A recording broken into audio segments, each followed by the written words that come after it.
Vous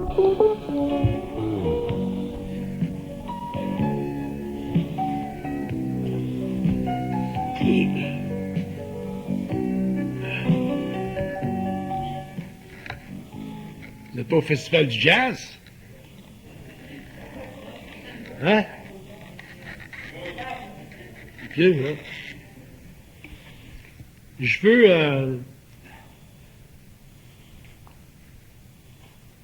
Je voudrais vous expliquer les mécanismes de la crainte. Ça vous intéresse, la crainte? C'est intéressant, sur la crainte. Ouais, mais tu sais que j'ai le rhume, hein? Fait que j'ai une sinusite très, très agressive. Fait que je vais sniffer. Fait que s'il y a trop de sniff, ben, à ce moment-là, ben, vous les jetterez les cassettes.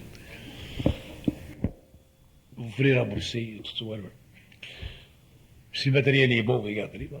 Entre les sniffs, il peut y avoir des bonnes idées.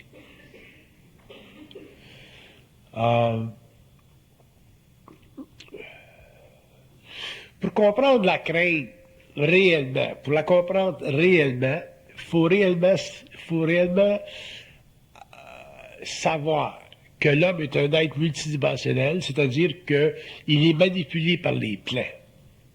Puis c'est très difficile pour un être normal, un homme de l'évolution, un être pensant, un être qui a une conscience réfléchie, de saisir, de comprendre ce que ça veut dire la manipulation à partir des plans.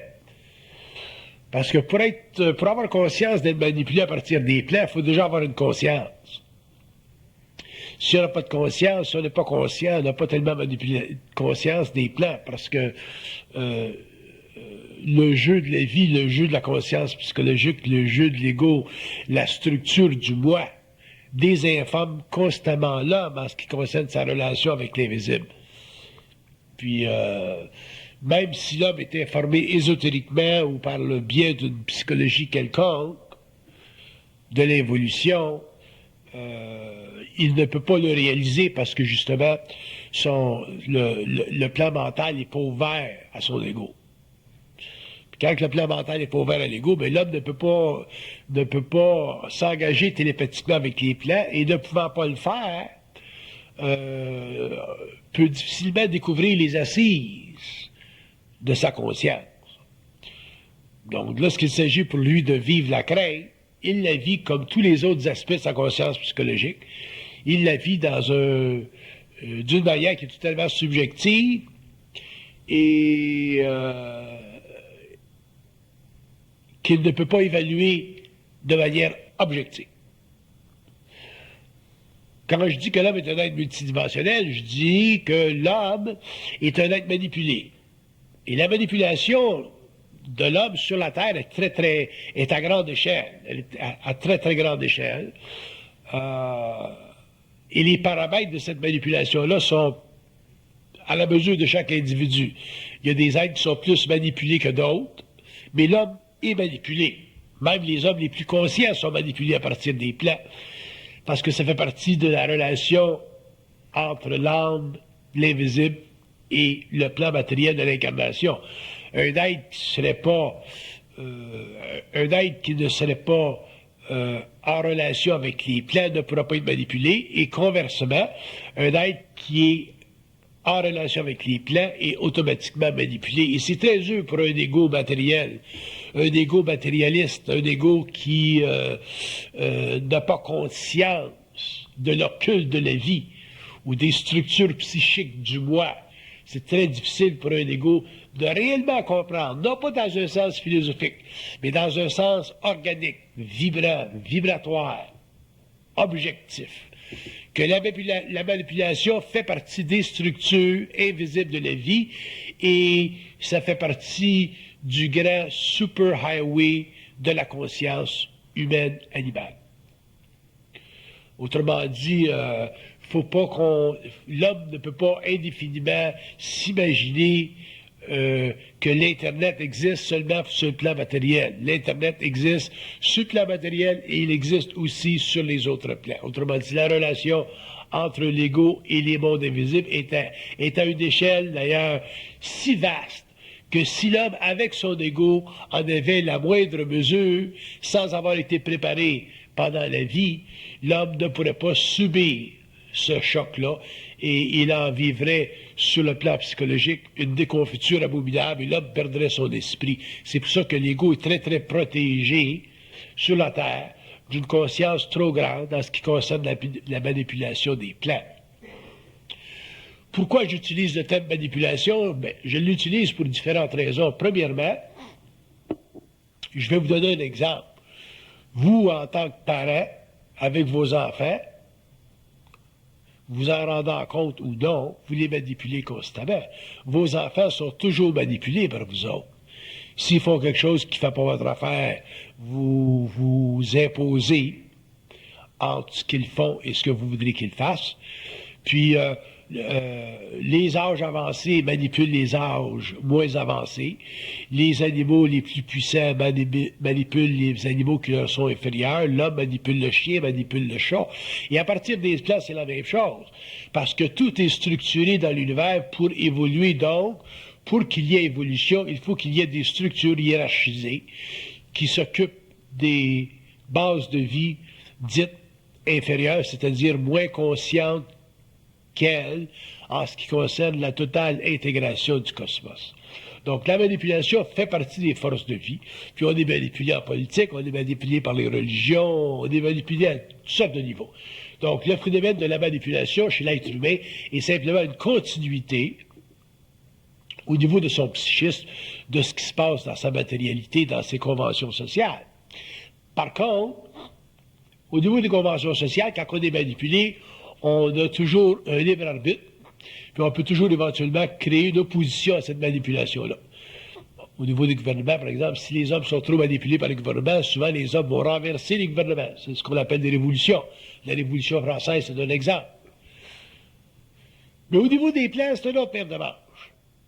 Renverser les plans, c'est un défi pour l'ego de très grande envergure, puis c'est un défi qui durera toujours sur la Terre, tant que l'homme sera dans la matérialité, et tant que l'homme ne pourra pas voir réellement son ennemi majeur, c'est-à-dire les forces occultes qui travaillent à travers sa conscience mortelle et qui l'influent d'une manière ou d'une autre au cours de son expérience à travers un processus opérationnel qu'on appelle une programmation astrologique. Ce qui est intéressant de la manipulation, c'est que l'homme, au cours de son évolution, en arrivera éventuellement à la comprendre. Le plus que l'homme pourra faire, ce sera de la comprendre. Il ne pourra pas l'empêcher.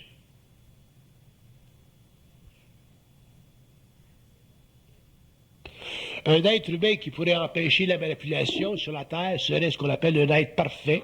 Il aurait une voyance intégrale, il mettrait un arrêt instantané à sa programmation astrologique. Donc, il n'y aurait aucune raison de vivre sur la Terre.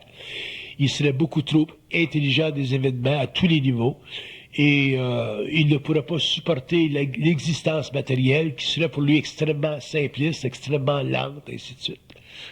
Donc, l'homme ne peut pas être sur la Terre dans un état de conscience non manipulé. Donc, l'homme est manipulé. Même les initiés sont manipulés. Par contre, plus l'homme devient conscient, donc plus l'homme s'initie au mystère de la vie, puis plus il en arrive à comprendre ou à développer une science formelle, objective de son ego et des structures psychiques de son moi, plus il en arrive à comprendre le phénomène de la manipulation dans ce sens qu'il peut, avec le temps, la comprendre suffisamment pour ne plus en être affecté sur le plan psychologique, donc sur le plan émotionnel. Un homme qui n'est pas affecté émotivement dans le processus de manipulation est ce que j'appelle un homme libre. C'est le plus haut degré de liberté que l'homme peut atteindre sur la planète Terre. Il n'y en a pas d'autre. Après ça, c'est la mort, c'est la conscience éthérique, c'est le passage à un autre niveau de vie, c'est la consolidation de l'âme et de l'esprit, donc c'est la perturbation totale de sa conscience atomique, et c'est le non-retour à la matière par la voie de l'incarnation, et c'est la projection de l'homme en conscience unifiée dans ce qu'on appelle les esprits, les états immortels, où la vie continue sans jamais revenir à un état animalisé. Ça fait partie de l'évolution des systèmes de vie. Et il existe dans le cosmos local des systèmes de vie extrêmement avancés à ce niveau-là. Et l'homme fait partie, dans son devenir, fait partie de ces systèmes-là. Par contre, tant qu'il est sur le plan matériel, il est obligé de se contenter d'un mode de vie qui ne répond pas toujours de ses désirs. Autrement dit, l'homme ne peut pas sur la terre faire ce qu'il veut. Dans ses plus grands exploits, il est poussé par une destinée, et dans ses plus petits exploits, il est aussi victime de sa destinée. Pourquoi? Parce que la manipulation de ces corps subtils à partir du plan mental est extrêmement avancée. Elle est suffisamment avancée pour avoir donné l'essence à ce qu'on appelle la pensée. La pensée humaine sur la Terre est un processus de manipulation. C'est un processus de construction astrale ou mentale qui date de très très longtemps et qui s'affiche dans la conscience humaine comme ce qu'on appelle le moi, l'ego, ou la conscience personnelle que vous avez de vous-même.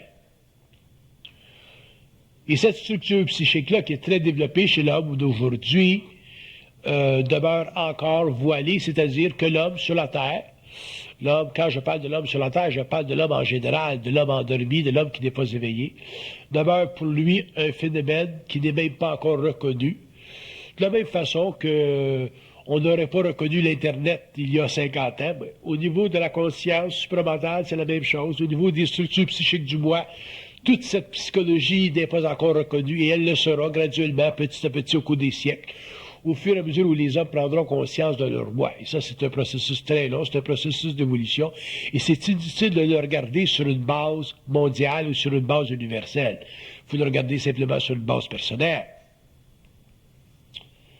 D'ailleurs, le regarder sur une base mondiale ou universelle, c'est absolument une perte de temps parce qu'un homme qui a déjà conscience à ce niveau-là ne peut plus appartenir psychologiquement aux conventions sociales, aux conventions qui structurent la conscience collective de l'humanité. Autrement dit, l'homme ne peut plus se comporter dans un sens psychologique évolutif. Les psychologies ne lui conviennent plus. La manière de penser des sociétés ne lui conviennent plus, ainsi de suite. Pour en revenir à la crainte. La crainte sur le plan occulte, quand on le regarde à partir du plan occulte, est l'ultime instrument utilisé par les plans pour empoisonner l'homme, l'ego, et l'amener avec le temps à réaliser qu'il est victime de manipulation. Donc, avant que les hommes sur la Terre en arrivent à réaliser ceci, ça va être long, mais l'homme qui prend conscience peut en arriver à le réaliser, c'est-à-dire qu'il peut prendre conscience de la manipulation de son ego au niveau de la crainte, et au cours des années, au fur et à mesure où son évolution, sa structure se développe, il peut en arriver à comprendre suffisamment la manipulation de la crainte pour ne plus en être victime avec autant de caractéristiques négatives que ce qu'il a connu par le passé. Pour ne pas être victime de la crainte, il faut être extrêmement intelligent. Quand je dis intelligent, je ne veux pas dire dans le sens intellectuel.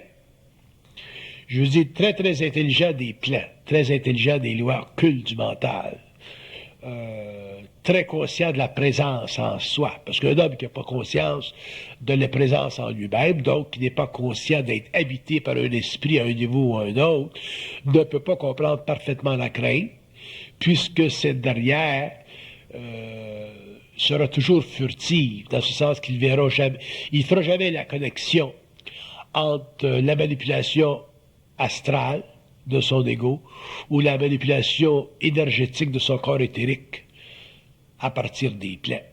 Et s'il n'a pas conscience de ceci, bien, c'est évident qu'il ne pourra jamais en arriver à comprendre la crainte d'une manière anatomisée.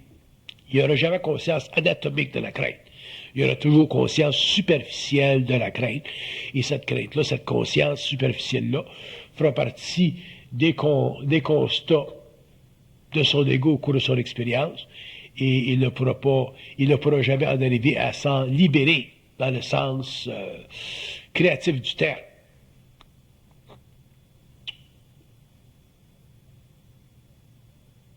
Il y a des gens souvent qui me demandent, mais pourquoi, M. Bernard, un homme comme vous est encore manipulé? Il y a des gens qui sont très, très perturbés par mon expérience.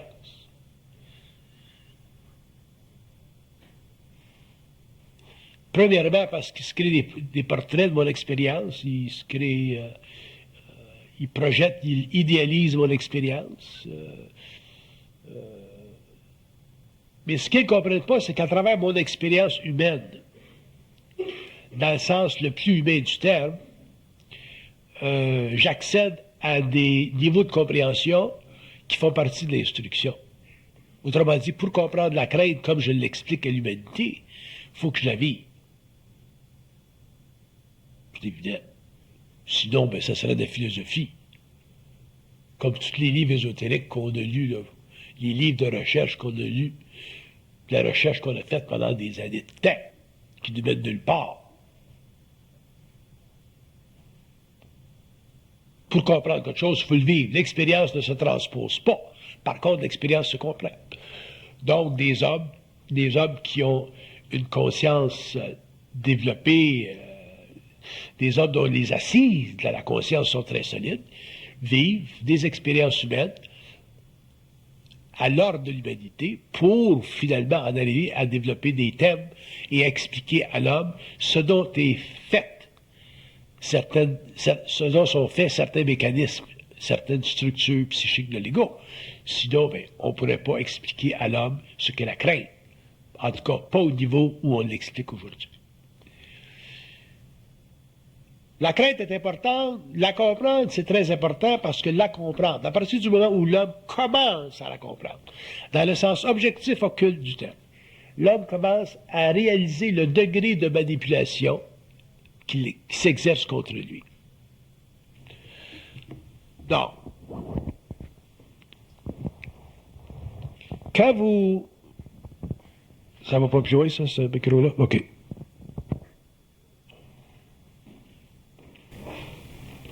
Quand vous commencez à comprendre la crainte, vous commencez à avoir un degré,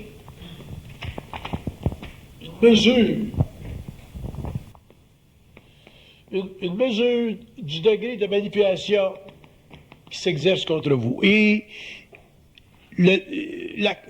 saisir, avoir une mesure du degré de manipulation qui s'exerce contre l'homme, c'est très important parce que ça lui permet de savoir et de réaliser jusqu'où il est victime sur la Terre. Jusqu'à quel point il est victime. Être victime et être inconscient, c'est une abomination, ça fait partie de l'évolution. Être victime et être conscient, c'est déjà un départ de l'homme vers la liberté.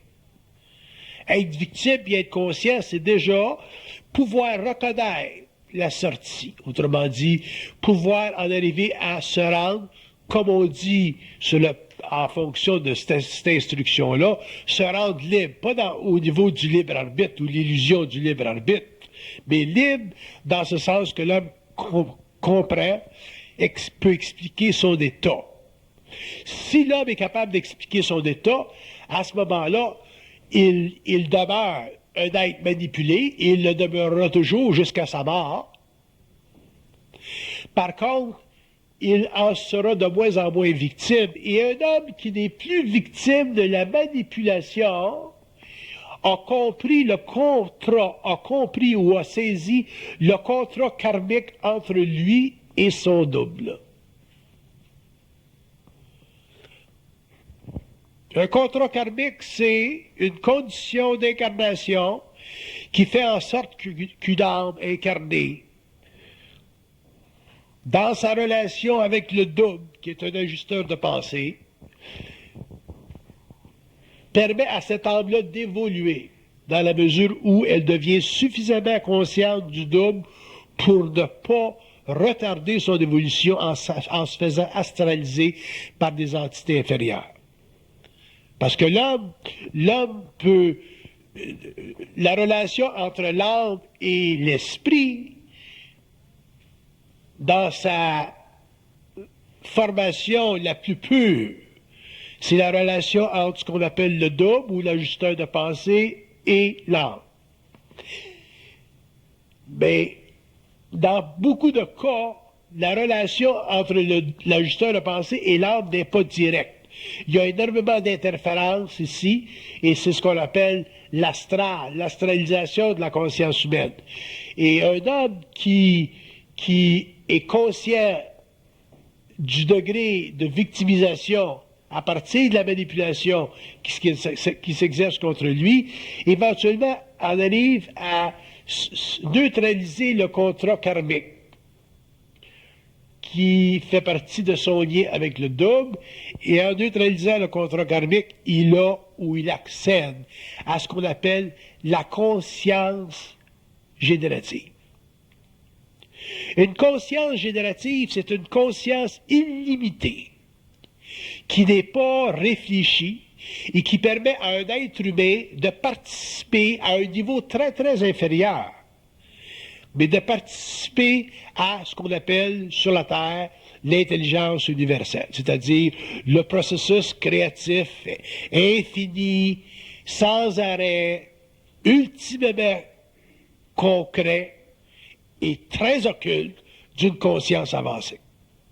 Pour que l'homme en arrive à avoir une conscience générative, faut qu'il ait, au cours de son expérience, saisi, compris le degré de manipulation qui s'exerce entre lui et son double. Parce que s'il ne comprend pas, ça c'est important pour tout le monde, si l'homme ne comprend pas le degré de manipulation entre le double et lui-même, il va subir un certain degré d'astralisation dans sa conscience.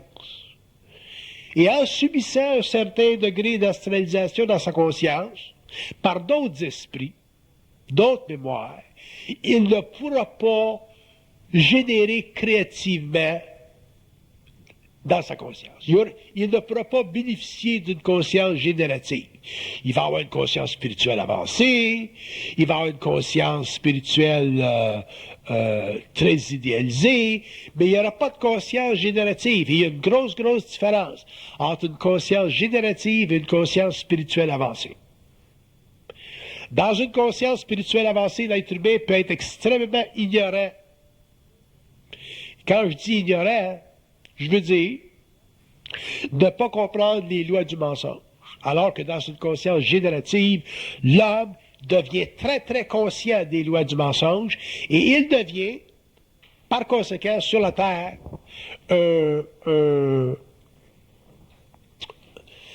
comment est-ce que je dirais ça? Il devient comme... il officialise sur la Terre ce qui est su dans les mondes invisibles. Pour qu'un homme puisse amener sur la Terre, officialiser, rendre concret, informer l'humanité endormie, il faut qu'il soit conscient à un très haut niveau des lois du mensonge, ou du mensonge, qui fait partie des lois de la manipulation. Faut qu'il soit arrivé à un degré où il est presque plus victime de la manipulation. Autrement dit, il faut que son contrat karmique avec le double soit suffisamment avancé pour lui permettre d'accéder à une conscience générative. Parce que c'est la conscience générative, éventuellement au cours des siècles, qui va amener énormément de bien sur la Terre. Ce n'est pas la conscience ésotérique. Il y a des gens qui me disent souvent, mais M. Bernard, comment se fait qu'il y a très peu de personnes qui sont conscients de tout ça, là, ce qui se développe au Québec, et ainsi de suite. Je suis obligé de leur faire comprendre que ce qu'on appelle l'instruction, c'est pas une école de pensée. C'est une science. C'est une science qui révolutionne la conscience humaine. C'est une science qui fera son chemin au cours des siècles. Et cette science-là ne peut pas appartenir, ne peut pas créer ce qu'on appelle d'école. Elle fait partie d'une science personnelle, elle fait partie de ce que l'homme doit savoir, elle fait partie de ce que l'homme a accès à savoir, elle fait partie d'une conscience qui est très vaste, mais qui peut être amenée à la conscience humaine, et ainsi de suite, pour que l'homme en arrive éventuellement à être libre. Et cette science-là, pour qu'elle soit actualisée sur le plan matériel, ça prend une conscience générative. Je parlais à une dame, dernièrement, à Saint-Adèle, une Française qui a fait, qui suit l'ésotérisme depuis des années et des années. C'est tout ce qu'elle lit de l'ésotérisme. C'est tout ce qui l'intéresse de l'ésotérisme. Elle est allée en Afrique, elle est allée en France, elle est allée aux États-Unis, elle est en contact avec des groupes ésotériques dans le monde. Puis, elle m'a été présentée comme ça par inadvertance. Puis, je n'étais pas tellement intéressé à y parler.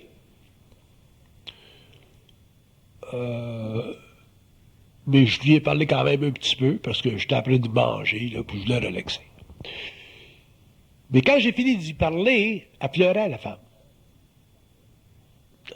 Elle pleurait. Elle était toute triste.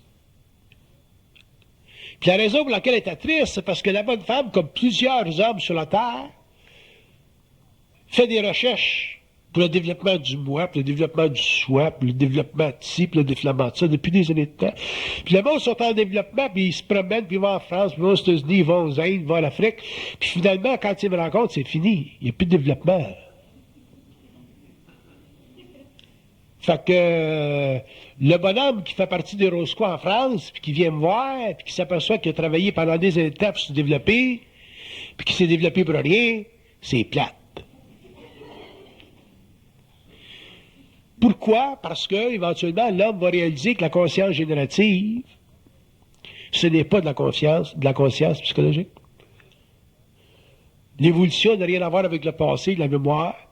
L'ésotérisme, ça fait partie de l'expérience de l'âme, ça fait partie de l'ego réfléchi, ça fait partie de la recherche de l'ego qui pense. Mais au cours de l'évolution, l'homme va s'éloigner de plus en plus de la pensée réfléchie pour en arriver éventuellement à une conscience générative pour que lui, en tant qu'individu, soit parfaitement libre dans sa conscience et capable de vibrer cette lumière-là de la même manière qu'un autre être humain peut la vibrer pour créer finalement, sur le plan matériel, une conscience universelle. Puis ça prendra des siècles, des millénaires, mais ça fait partie de l'évolution. Donc ce n'est pas le résultat d'un travail personnel. C'est simplement le résultat d'une souffrance personnelle. Je suis allé de voir du monde spirituel, là.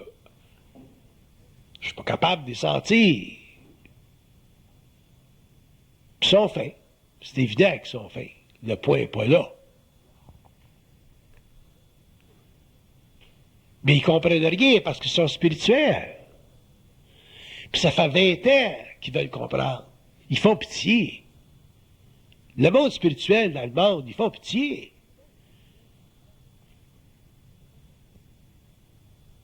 Ils font tellement pitié que quand ils rencontrent, puis qu'ils vivent un choc de réalisation qui peut se faire à l'intérieur de quelques secondes, que toutes leurs illusions spirituelles tombent à terre là, comme un château de cartes.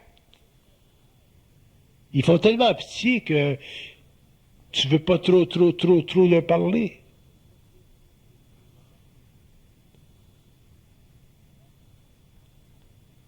Puis éventuellement, il va y avoir de plus en plus d'hommes qui auront une conscience générative.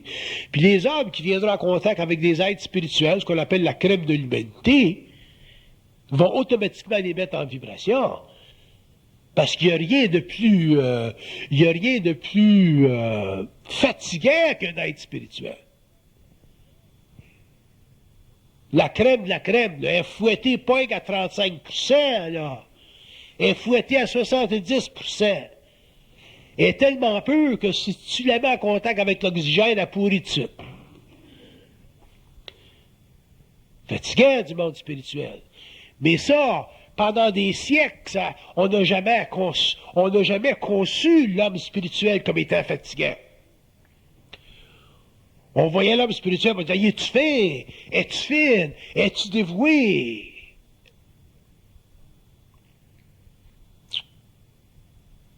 À faire de la recherche depuis 40 ans, pour arriver au bout de 40 ans, à rencontrer du monde qui mettent le battre à terre dans 2 minutes. Fait que la conscience générative, c'est très fort. Pourquoi? Et ça sera très fort. D'ailleurs, ça fera partie de la puissance créatrice de l'homme. C'est à partir de ce plan-là que l'homme sera réellement créateur. Et elle sera très grande, la conscience générative. Pourquoi? Parce qu'elle sera le résultat d'avoir réalisé le phénomène du mensonge astral qui colore la conscience humaine. Tu t'es fait prendre, hein, ça fait depuis quelque temps? J'espère que tu vas le comprendre une fois pour toutes. Ça fait longtemps que j'en parle, puis que je te le dis, puis que je te le dis, puis que je te le dis, puis que je te le dis. Puis c'est pas facile de voir à travers ça. Pourquoi? Parce que on n'a pas compris les hommes sur la Terre, encore. Que les forces invisibles, les esprits, le monde des esprits, toute cette crise de gang-là, qui n'ont pas de corps physique,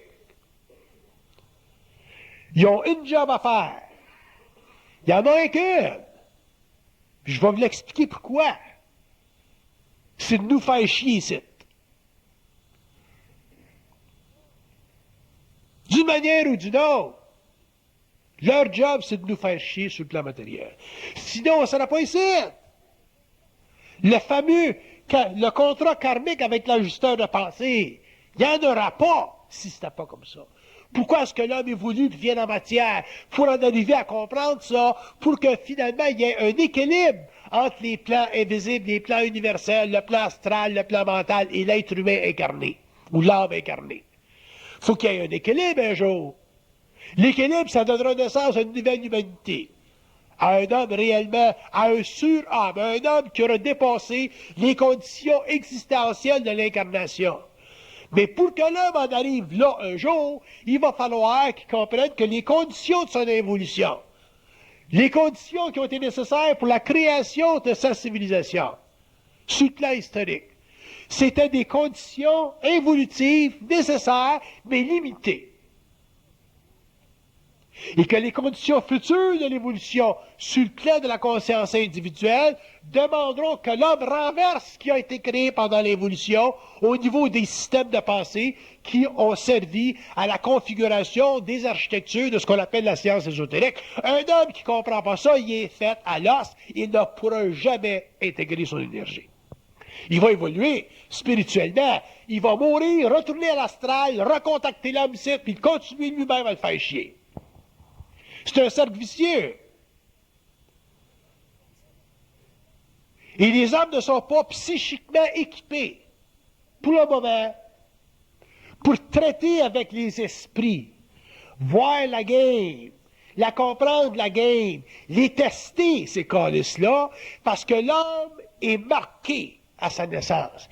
Et il est marqué par ce qu'on appelle la crainte. Vous allez dire, il est marqué de quoi? Comment est-ce qu'il est marqué? Qu'est-ce qui c'est qui fait sa marque? Ce qui fait sa marque, c'est qu'il n'a pas accès à l'avenir. Si vous aviez accès à l'avenir, si ton mari meurt demain matin, puis tu sais que dans 3 semaines, tu vas marier Bill Gates, tu n'auras pas de problème, tu seras content qu'il meure, le calice, puis tu vas en avoir un autre. Mais que tu ne sais pas que dans 2 semaines, tu vas marier Bill Gates, tu vas le rencontrer dans l'avion en allant à Paris. Fait que là, tu es tout bouleversé. Tu penses que tu vas rester le restant de tes jours tout seul. Parce qu'il te manque un œil. Mais tu réalises pas que Bill Gates aime ça des femmes qui manquent un œil. C'est une joke. Si l'homme avait de la voyance, autrement dit, si l'homme savait ce que les plans savent, l'homme ne serait pas ici. Il n'y aura pas de raison d'être ici. Sa vie sera trop accélérée ici. Il n'y aura pas de souffrance ici. Il y aurait le cancer, là, c'est en 1978, il n'y en aurait plus de cancer. Pas de problème, je peux avoir le cancer à l'os. Ben, pique-moi ici, pique-moi là. No problem. En 78, c'est fini, anyway.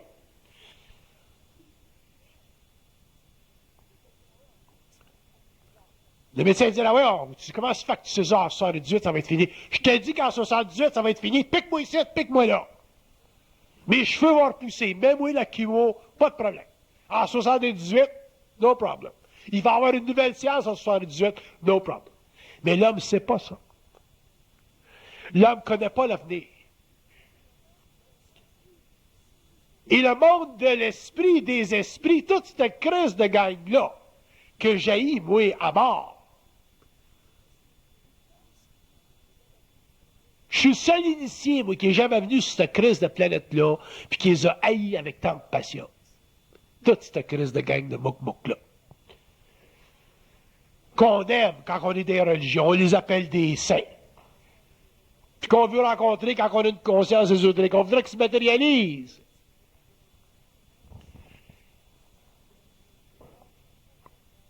Puis on ne réalise pas, puis on ne comprend pas que ça fait partie du grand mystère humain. Pourquoi est-ce qu'on n'a jamais rien compris?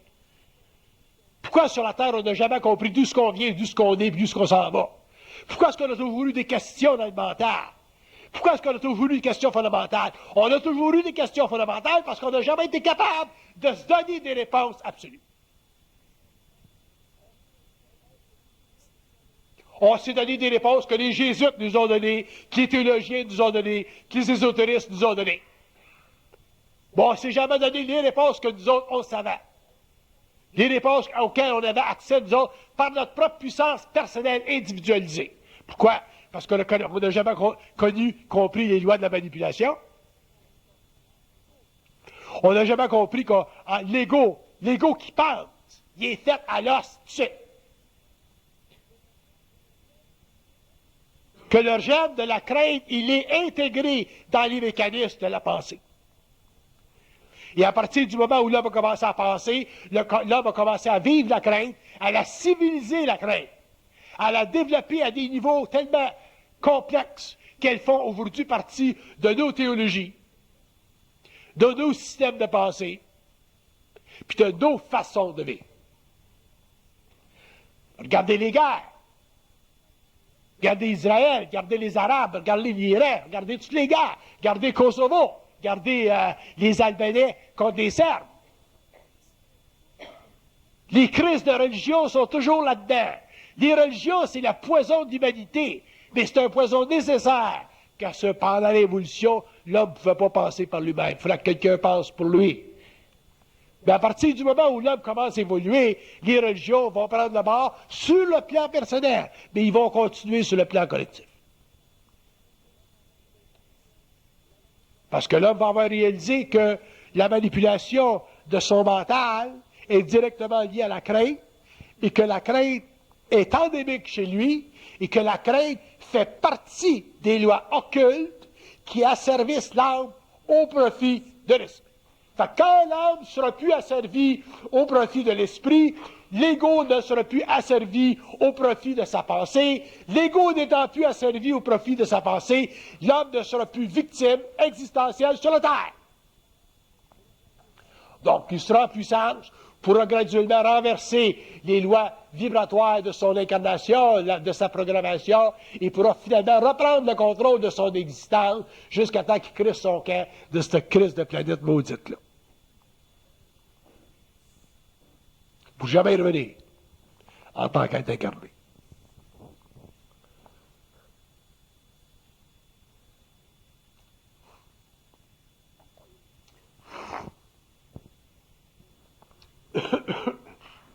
Mais comprendre que la crainte et la pensée vont ensemble, c'est pas évident. Puis je vais vous dire pourquoi c'est pas évident. Parce qu'on ne souffre pas de la présence.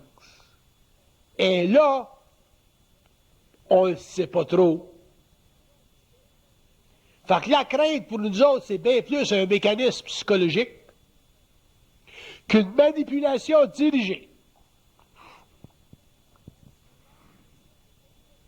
La crainte pour l'homme, c'est plus une manifestation psychologique qu'une manipulation dirigée.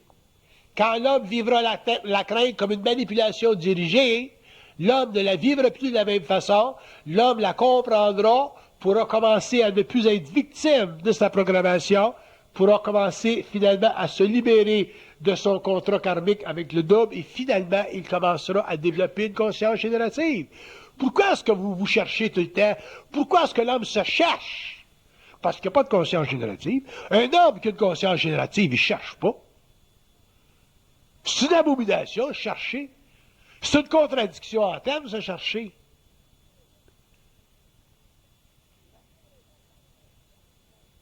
Et la seule raison pour laquelle on cherche, puis qu'on cherche pendant des années de temps, c'est parce qu'on n'a pas de conscience générative, parce qu'on n'a pas réalisé jusqu'à quel point on est manipulé.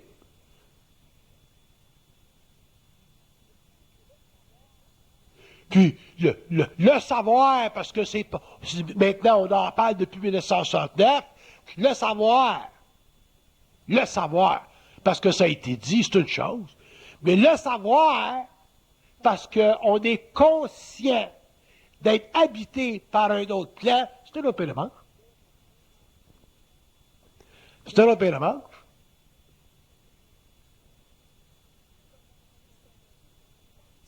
C'est pour ça que l'homme n'a pas de conscience générative. Puis pensez-vous que moi, en tant qu'initié, je vais avoir le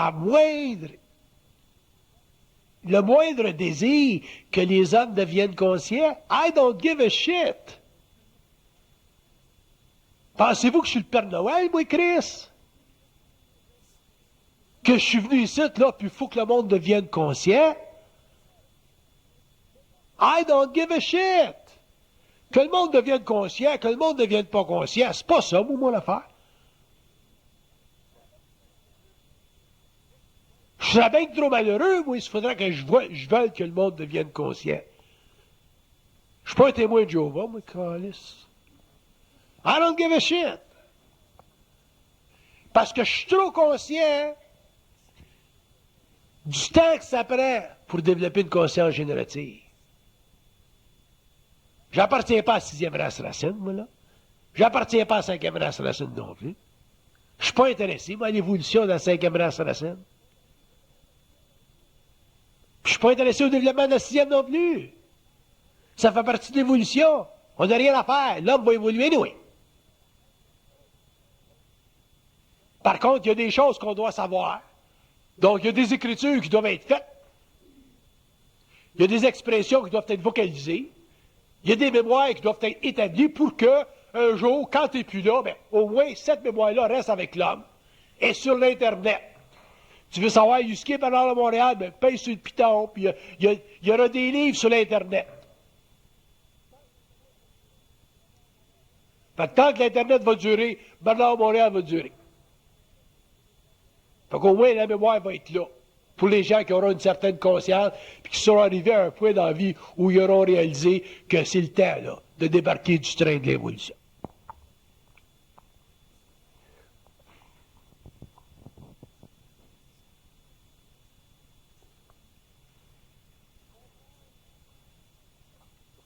Comprendre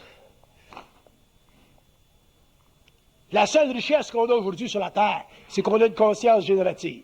En tout cas, il y en a une conscience générative sur la Terre aujourd'hui. Le fait qu'il y ait une conscience générative, ça permet à l'humanité de commencer à développer des paramètres qui vont amener l'homme, le sortir de l'évolution pour l'amener finalement graduellement à l'évolution, c'est-à-dire lui faire réaliser que les embûches de l'évolution font partie des mécanismes de la crainte, sont liés aux mécanismes de la crainte, qui lui sont imposés par le phénomène de la pensée.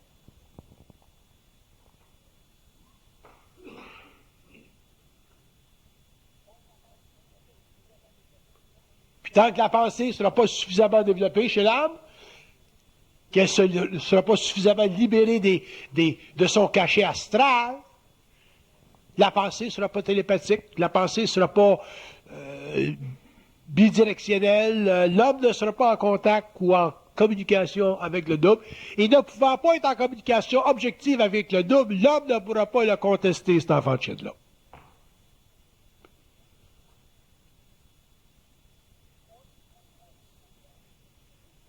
On est tellement spirituel. Moi, je me rappelle, j'ai donné un séminaire il y a bien des années. Puis dans ce temps-là, je bardassais pas mal. Puis une fin de semaine, j'ai bien bardassé. Puis il y a un homme qui était très spirituel dans la salle. Il était tellement affecté qu'il en est devenu fou. Il a craqué net. Il n'était pas capable, il n'a pas été capable d'entendre un gars comme moi bardasser toute cette crise de gang-là de l'autre bord, puis les traiter de trucs de cul.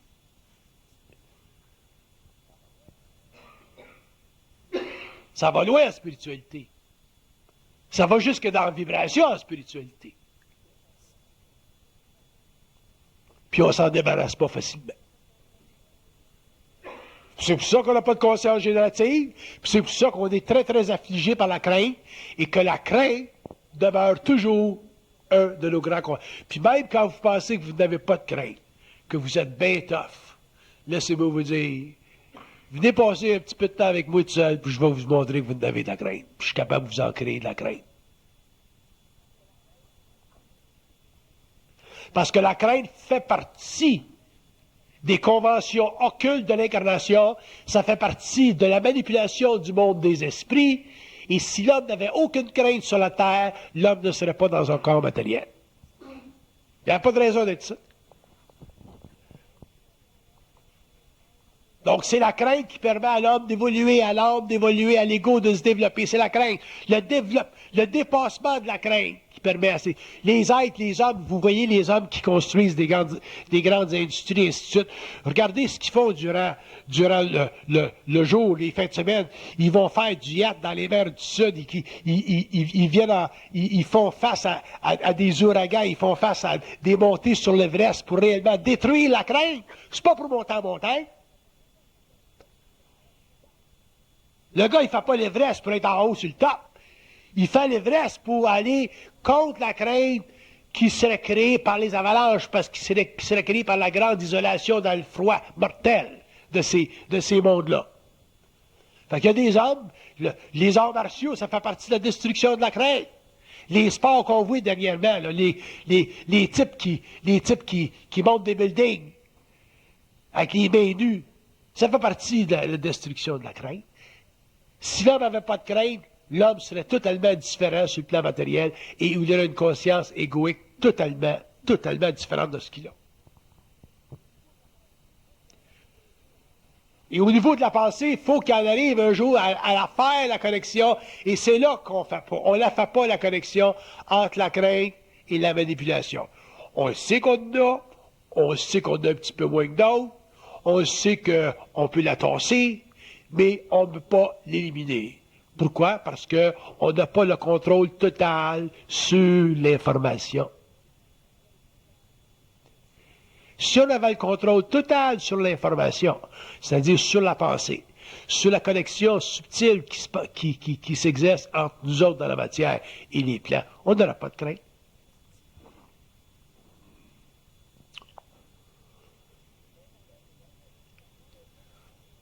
Donc, la crainte est occulte. Il va falloir un jour que l'homme réalise qu'elle est occulte. Subséquemment, elle est psychologique. Mais à son origine, elle est occulte. Elle fait partie des structures de son mental. Elle fait partie de la manipulation de son ego. Regardez comment est-ce que vous réagissez quand il se passe quelque chose, où la crainte est mise en action. On dirait que vous êtes temporairement dépersonnalisé.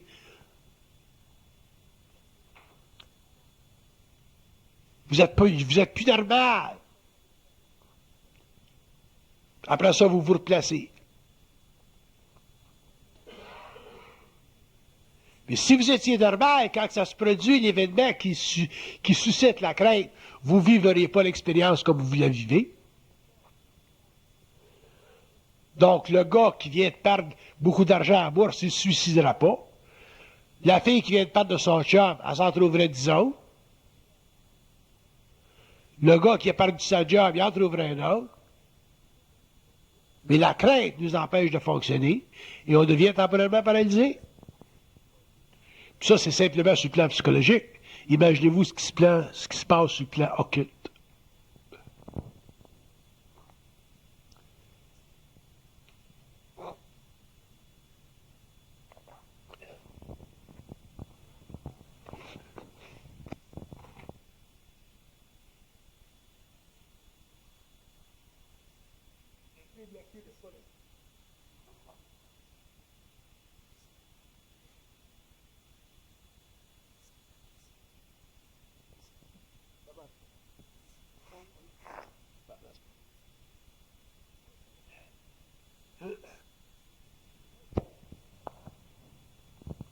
Il y a une autre chose concernant la crainte. Savez-vous pourquoi c'est extraordinaire la conscience générative? Parce que c'est totalement invisible. Un homme, il peut avoir un homme sur une planète qui a une conscience générative, il pourra créer assez de changements au cours de l'évolution, il pourra créer plus de changements qu'une civilisation est capable de créer de changements. Pourquoi? Parce que c'est totalement vital. Fait qu'imaginez-vous 2 hommes qui ont une conscience générative, 10 hommes qui ont une conscience générative. Une conscience générative, c'est exponentiel. Pourquoi? Parce qu'une conscience générative, ça n'appartient à rien.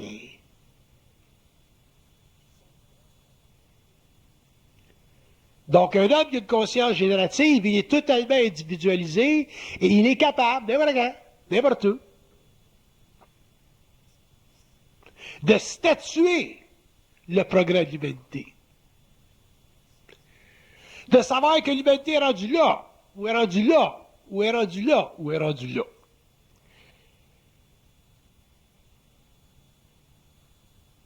Parce qu'il est capable de comprendre de manière absolue sa relation avec les plants. Et cette relation-là avec les plants que lui est capable de comprendre, c'est la même relation que les hommes, que les millions d'hommes sur la Terre connaissent. Mais dont ils sont inconscients. Donc une conscience générative, c'est très important. Et l'homme en aura une. Le plus grand phénomène qu'il y a eu sur la Terre en 69, ça a été qu'il s'est établi une conscience générative. Et les hommes en auront une au fur et à mesure que l'évolution se fera. Mais l'homme va devoir comprendre, pour finalement exercer son droit à la conscience générative, il va devoir comprendre que la crainte, elle est en soi absolue et elle diminue en gravité dans sa conscience. Quand je dis que la crainte chez l'homme est absolue, je veux dire qu'elle est totalement vivante. Quand tu vis de la crainte, il n'y a personne qui peut ne pas te faire vivre la crainte. Et là, le gars, il a beau dire, bon, ben, inquiète-toi pas, tu t'inquiètes pareil. Ta chum a beau dire, fais-toi-en pas, tu vas t'en trouver un autre chum, tu vis pareil le fait que tu as peur d'être seul. Ton chum, il dit, inquiète-toi pas, tu vas en faire d'autres millions que tu as perdu à la bourse, tu vis pareil la crainte depuis de pouvoir le faire. La crainte, dans sa qualité vibratoire, elle est absolue. Pourquoi? Parce qu'elle est le produit de la manipulation des corps subtils de l'homme à partir des plans. Et à partir du moment où l'homme réalise que la crainte est absolue, il est capable à ce moment-là de la rendre, de lui enlever de la gravité. Et de la conscience générative, de la conscience créative, ça enlève à la crainte de la gravité. Donc un homme qui est conscient, il a envie de la crainte. Il va vivre le mouvement vibratoire. Sinon, il ne sera pas sur le plan matériel. Il n'en vivra pas d'expérience d'âme à différents niveaux. Mais, il va la vivre avec moins de gravité.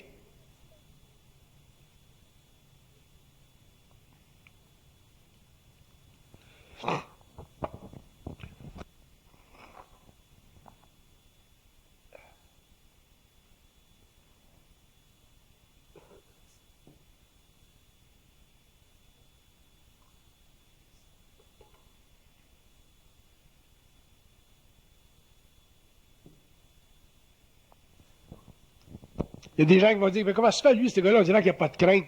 Il conduit son bicycle à gasoline à 200 000 à l'heure. C'est pas qu'il n'y a pas de crainte. C'est que la crainte en lui est suspendue pour son expérience pour qu'un jour, il rentre dans un bureau, il rentre dans un poteau. S'il est pour rentrer dans un poteau un jour à 200 000 à l'heure, il ne faut pas qu'il y ait de crainte. Sans ça, il ne rentrera pas dans le poteau. Ça fait partie de sa programmation. C'est sûr, d'autre bord, ils veulent qu'il rentre dans un poteau à 200 000 à l'heure un jour. Le 26 juillet, il faut qu'il rentre dans un poteau. Après ça, il sort de son corps, sa vie sur la terre est finie. Pour ça, dans son cas, ils ont établi que 200 000 à l'heure, ça va être son affaire. Bicycle à gasoline. Son père, il aimait un bicycle à gasoline. Lui, il aimait un bicycle à gasoline. Ça fait partie de son expérience. Il s'est incarné dans la bonne famille. Puis un jour, il rentre dans le mur à 200 000 à l'heure. Mais s'il y avait de la crainte, il ne pourra pas rentrer à le mur à 200 000 à l'heure. Fait que c'est pas qu'il n'y a pas de crainte, elle est suspendue. Mais un jour, il va perdre le contrôle, puis là, il va avoir la crainte dans la dernière minute, il dit « Oh, tabarnak, je t'apprends à rentrer dans le mur, puis là, il va mourir. » Pop! Comme ça que ça marche. Il va y aller la crainte juste à la dernière minute, là, parce que là, il ne sera plus sous le contrôle des plans. Fait que la fraction de seconde, là, il va chier en ses culottes, puis les médecins vont dire « Ah, ben regarde donc, on a fait une autopsie, ce gars-là, il a tout pissé en ses culottes. Il était tout mouillé juste avant de rentrer dans le mur. »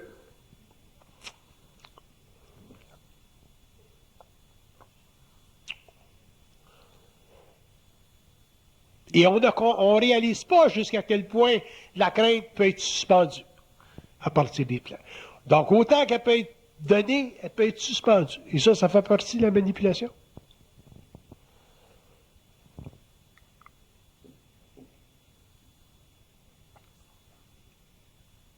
Avez-vous des questions sans crainte?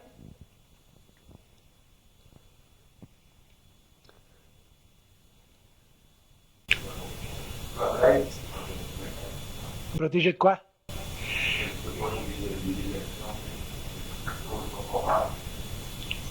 Tu peux te protéger de la crainte. Tu peux te protéger de certaines choses, c'est évident, mais ça ne veut pas dire que tu vas éliminer la crainte.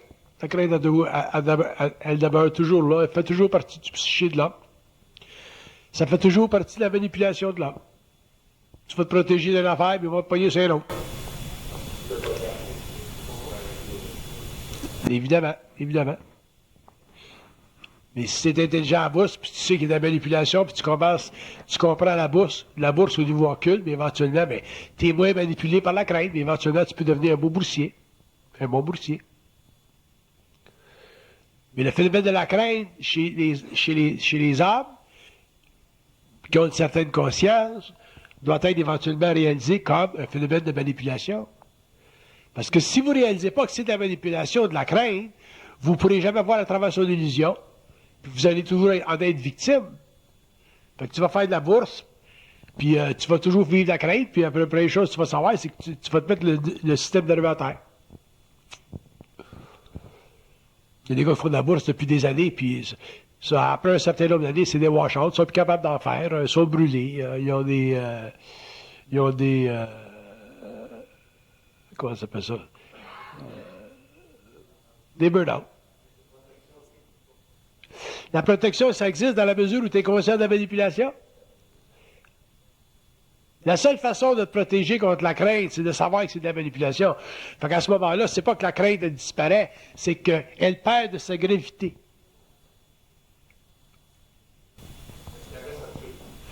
Elle demeure toujours absolue, mais elle perd de sa gravité, puis en perdant de sa gravité, le caractère absolu t'affecte moins, puis t'affecte moins, puis t'affecte moins, puis éventuellement, c'est ta conscience qui devient de plus en plus absolue sur elle. Fait qu'elle, en perdant son caractère vibratoire absolu, parce que elle est moins grave, tu lui as enlevé de la gravité, toi, ta conscience sur elle devient de plus en plus absolue, puis c'est ça être libre. Pour un être humain d'être libre, c'est techniquement avoir une conscience absolue sur les éléments existentiels de sa vie qui composent avec lui et qui lui permettent de vivre une expérience quelconque. C'est ça être libre. C'est pas que t'en vis pas de crainte, c'est pas que t'es pas mis en situation, mais c'est que t'en arrives à comprendre la game. Puis en comprenant la game, t'en es moins affecté, la game est moins grave, ta conscience devient de plus en plus absolue par rapport aux événements qui t'invitent à vivre de l'expérience. Donc tu deviens de plus en plus libre, de plus en plus libre, de plus en plus libre. C'est un petit peu comme ça que ça fonctionne. On prend un break.